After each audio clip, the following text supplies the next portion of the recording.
All right, so let's talk specifically about opening. The opener has one job and one job only, and that is to get the conversation started.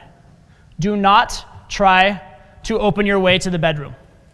Do not try to do the same exact thing you did as an open all the way. A lot of guys, they'll come up with something that works as an open, like, hey, I need your opinion on something. Can you tell me like a female opinion on this? And then they'll talk about that, and they'll talk about that same opinion for an hour. And then once that hour is done, they're like, okay, cool, so you give me a female opinion about something else? Right? If you do that, you're not taking the conversation in any kind of a direction. You're just kind of flatlining and never going anywhere. Right?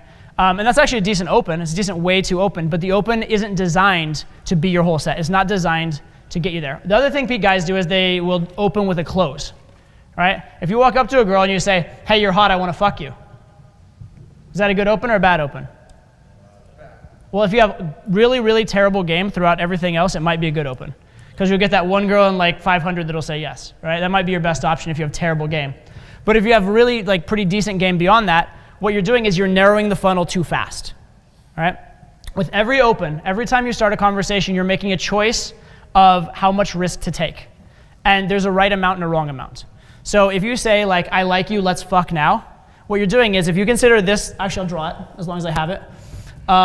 If you consider a pie chart of all the women in the world, right?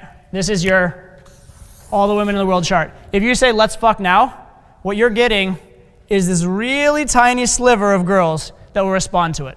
A tiny, tiny little sliver. Now that sliver will respond by fucking you pretty quickly. So that's the upside.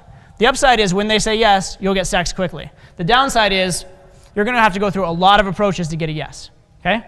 On the other hand, if you say like, if you ask for directions as an opener, which by the way is the worst opener ever, don't ever use it, right? Seriously, here's why. One, because it doesn't make progress in the set, but the big reason that directions are a terrible opener, I see guys do it all the time, is you're asking the girl to tell you to go away. Or you say, how do you get to this store? They go, it's over that way. It's never right here, right? So you're asking to be told to go away, so don't do that. But so say you do something like just ask like a really, really platonic question. Well, now like the amount of girls that respond well to it could be like this huge chunk. But the problem is you haven't made any progress. Because now you're just going to have to, after asking that question, you're going to have to open again with something else. Right? So that's maybe too indirect. What you want to do is something that is direct enough that you're starting to screen out the right type of girls and you're indicating that there's a man-to-woman vibe and something going on in the interaction, but not so direct that you screen everybody out. Okay, so that's what you're looking for there. And the big thing with the open is it's just designed to start the conversation. The most important part of any open is not what you say first, it's the fact that you continue talking for 20 or 30 seconds. That's it, okay? You could open with anything. You open with, I love bananas. I hate you. I love tables. That wall is black, which is not even, it's brown. But you could do anything and everything as an opener. It doesn't matter what the opener is. It'd be like you're standing on 2 feet. Who cares? The most important thing is that you follow it up with a good vibe, good conversation, and that you're willing to talk for 20 or 30 seconds. A lot of times you may not need to. You may say, hey, I wanted to talk to you. Like, oh, hey, I like you too. Great, you don't have to talk 20 or 30 seconds. But if you say, hey, you're standing on 2 feet, and she just goes, yep, and goes silent, you better keep talking for 20 or 30 seconds. Julian did some drills for this yesterday, right? The gaming the wall, or gaming the guy's back. I usually have people game a wall, but the back of someone's head works just as well. You need to be able to continue that. You need to be able to continue in a non-reactive, positive way. If you can do that, that's far more important than the open itself, okay? So for me, my open is I just go over and say, hey. That's it. My most typical opener is hey, or pardon me, or excuse me, or hello, something like that, whatever it is. And then what I do from there is I immediately just see what they give me. If they smile, I'm going to be very forward, probably very man to woman and direct. If they get very closed off and like this, I might even apologize, okay? Now, if you apologize, you never apologize for yourself. You don't say, oh, I'm sorry, I'm a bad person for opening you. Say, oh, I'm sorry, I didn't mean to take you by surprise. See that? You apologize for them, not for yourself. But it's okay. It's okay to show a little empathy and just, ease your way into the conversation. So I immediately am going off of what they're giving me, but I'm going to plan on talking for 20 or 30 seconds, unless I get something very positive. And that's the most important thing. Other thing that's very important with opening in the daytime, I think I might have this on a slide, yep, is your choice of, I talked about directness, not isolating out too many people. The other thing that I want to talk about is a variable I call compliance.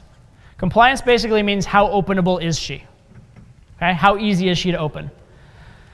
Take two scenarios. One girl is walking as fast as humanly possible while talking on, or while FaceTiming her boyfriend on the cell phone, and she has like a crowd of people around her.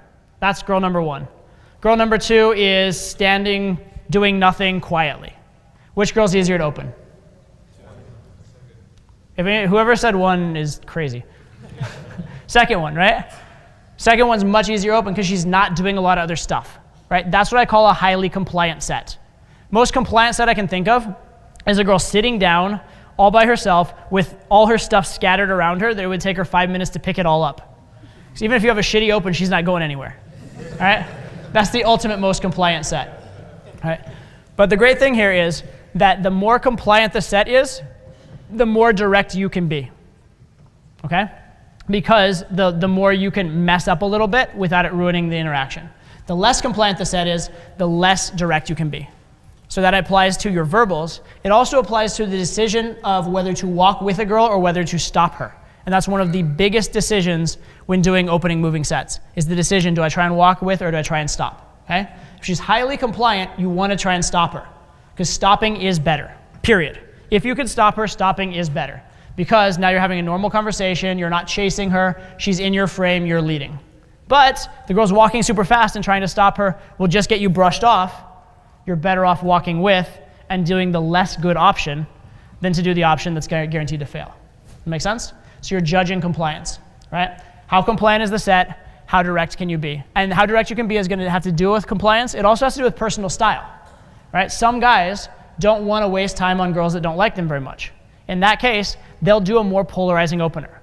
They'll do an open that can be offensive because they want the girl to be on or off right away, right? If that's your goal, like for example, a good Vegas strategy, right? Vegas game strategy, go more direct than you usually would, so you don't waste a lot of time with girls that aren't down, right? You're looking to pull tonight, go more direct, get more blowouts, but get the girls that like you to really like you, right?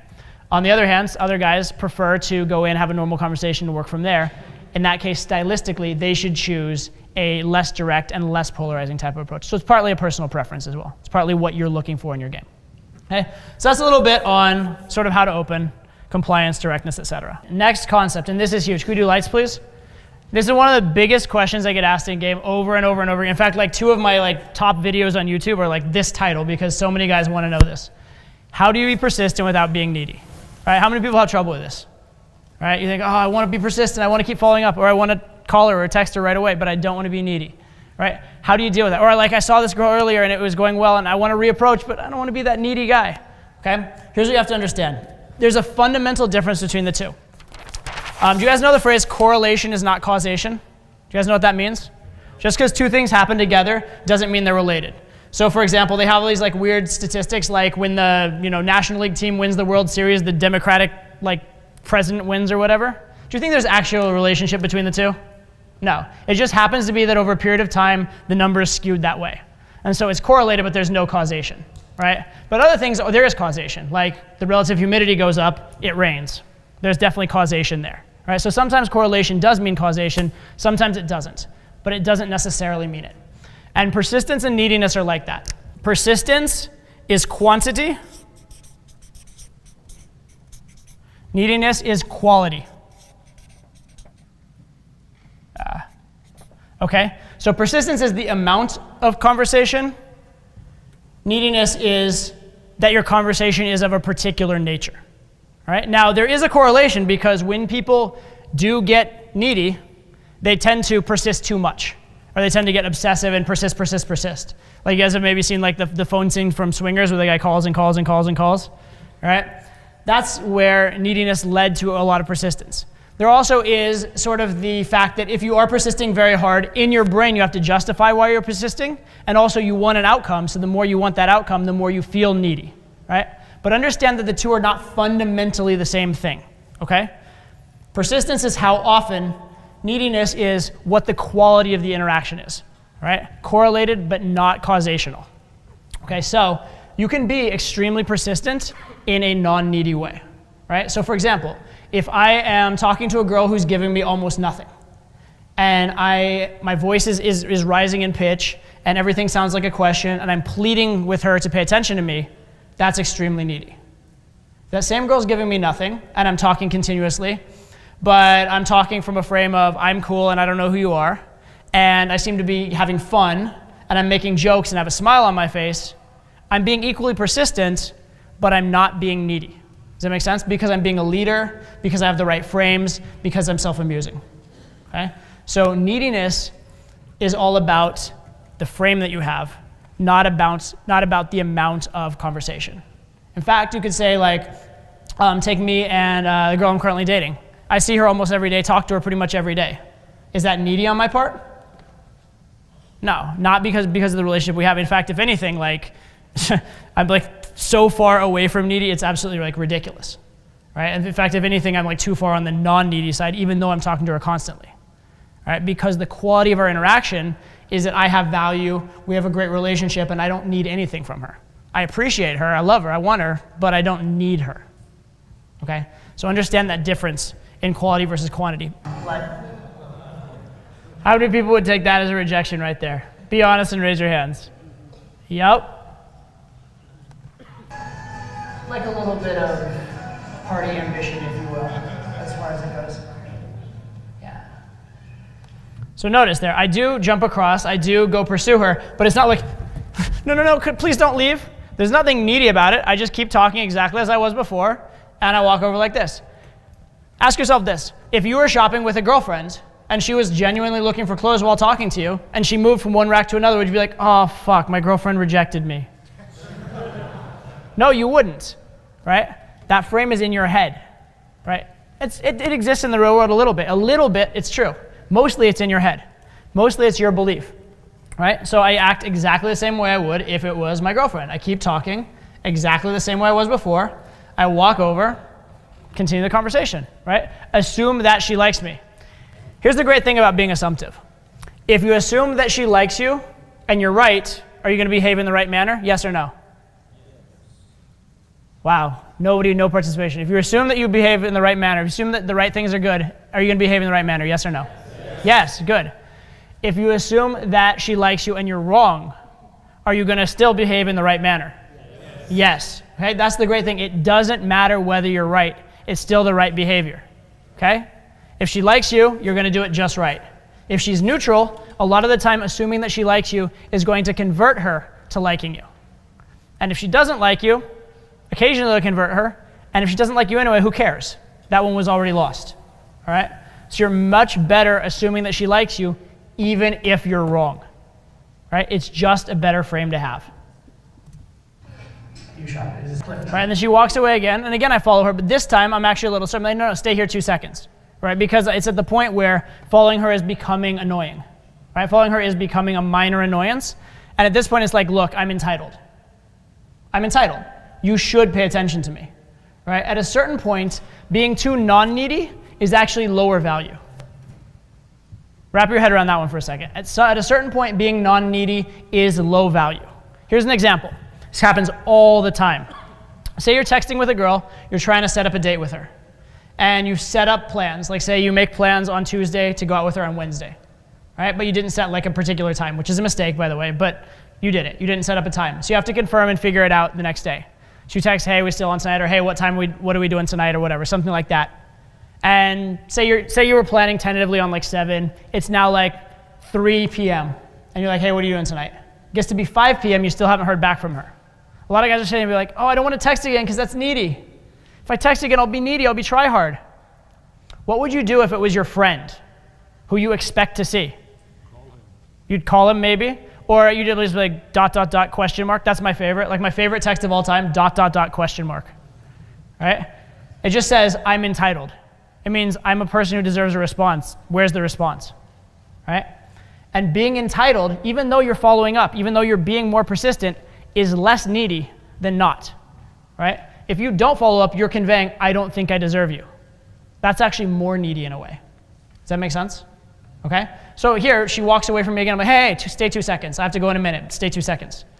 Right? So I'm continuing to be persistent, but I'm doing it in an assertive way. I'm doing it in a way that says, I deserve your attention. I am a worthwhile person. You should engage me in conversation, because that's my belief. Because that's my belief, it will start to become hers.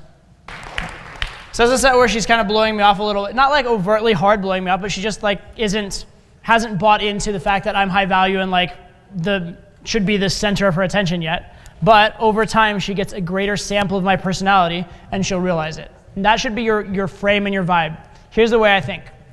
Any girl who spends a certain period of time with me has to like me. Any girl who spends a greater period of time with me has to want to fuck me. That's how it works. Any girl who spends 5 hours with me is gonna wanna fuck me. It is what it is. Here's my goal in game. Spend 5 hours with the girl. That's it. All of my game is designed for me to spend 5 hours with her. If that happens, success. And almost always it will be a success. Right? Very, very, very simple. But you have to have that entitlement, that belief that the more time they spend with you, the more they're gonna like you. So when they're blowing you off at first or when they're ignoring you at first, it's not personal. It's not that you're not good enough, it's that they don't know it yet. Right? You have to give them enough samples so they can have that experience.